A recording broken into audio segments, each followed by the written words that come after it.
I Could See the Smallest Things by Raymond Carver. I was in bed when I heard the gate. I listened carefully.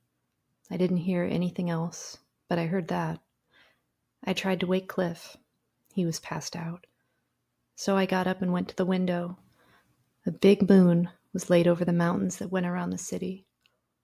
It was a white moon, covered with scars. Any damn fool could imagine a face there. There was light enough so that I could see everything in the yard.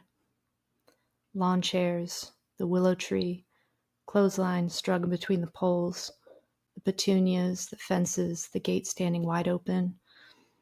But nobody was moving around. There were no scary shadows. Everything lay in moonlight, and I could see the smallest things. The clothespin on the line, for instance. I put my hands on the glass to block out the moon, and then I looked some more. I listened. Then I went back to bed. But I couldn't get to sleep. I kept turning over. I thought about the gate standing open. It was like a dare. Cliff's breathing was awful to listen to. His mouth gaped open. His arms hugged his pale chest. He was taking up his side of the bed and most of mine. I pushed and pushed on him, but he just groaned. I stayed still a while longer until I decided it was no use. So I got up and put on my slippers. I went to the kitchen and made tea and sat with it at the kitchen table. I smoked one of Cliff's unfiltereds. It was late. I didn't want to look at the time. I drank the tea and smoked another cigarette. After a while, I decided I'd go out and fasten up the gate. So I got my robe. The moon lighted up everything, houses and trees, poles and power lines, the whole world. I peered around the backyard before I stepped off the porch. A little breeze came along that made me close the robe, and I started for the gate.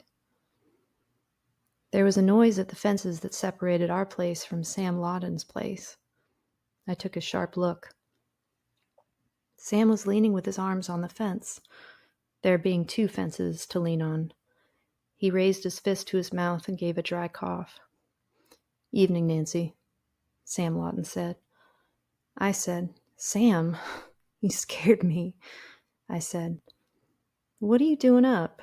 Did you hear something?" I said, "I heard my gate unlatch." He said, "I didn't hear anything. Haven't seen anything either. It might have been the wind." He was chewing something. He looked at the open gate and shrugged. His hair was silvery in the moonlight and stood up on his head. I could see his long nose, the lines in his big, sad face. I said, "What are you doing up, Sam?" and moved closer to the fence. "You want to see something?" he said. "I'll come around," I said. I let myself out and went along the walk. It felt funny walking around outside in my nightgown and my robe. I thought to myself that I should try to remember this, walking around outside like this. Sam was standing over by his side of the house, his pajamas way up high over his tan and white shoes. He was holding a flashlight in one hand and a can of something in the other. Sam and Cliff used to be friends. Then one night they got to drinking. They had words. The next thing, Sam had built a fence and then Cliff built one too. That was after Sam had lost Millie, gotten married again and became a father again, all in the space of no time at all. Millie had been a good friend to me up until she died. She was only 45 when she did it. Heart failure. It hit her just as she was coming into their drive. The car kept going and went on through the back of the carport. "Look at this," Sam said, hitching his pajama trousers and squatting down.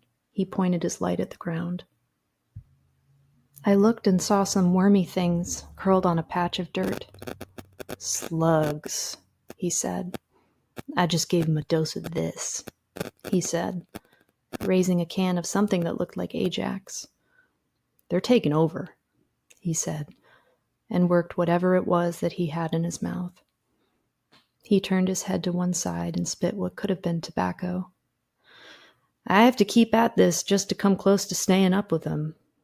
He turned his light on a jar that was filled with the things. I put bait out, and then every chance I get, I come out here with this stuff. Bastards are all over. A crime what they can do. Look here, he said. He got up. He took my arm and moved me over to his rose bushes. He showed me the little holes in the leaves. Slugs, he said. Everywhere you look around here at night. I lay out bait and then I come out and I get 'em, he said. An awful invention, the slug. I saved them up in that jar there. He moved his light to under the rose bush. A plane passed overhead. I imagined the people on it sitting belted in their seats, some of them reading, some of them staring down at the ground. Sam, I said, how's everybody? Oh, they're fine, he said and shrugged. He chewed on whatever it was he was chewing. How's Clifford? He said. I said, same as ever.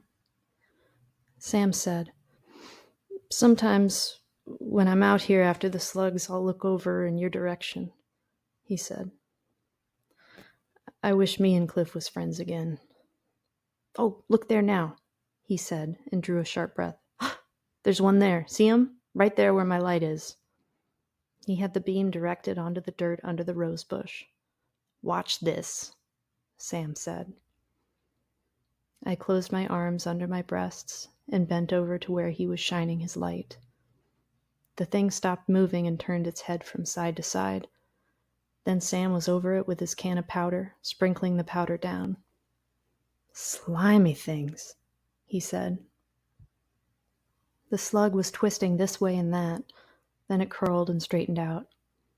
Sam picked up a toy shovel and scooped the slug into it and dumped it out in the jar. I quit, Sam said. Had to. For a while it was getting so I didn't know up from down. We still keep it around the house, but I don't have much to do with it anymore. I nodded. He looked back at me and he kept looking.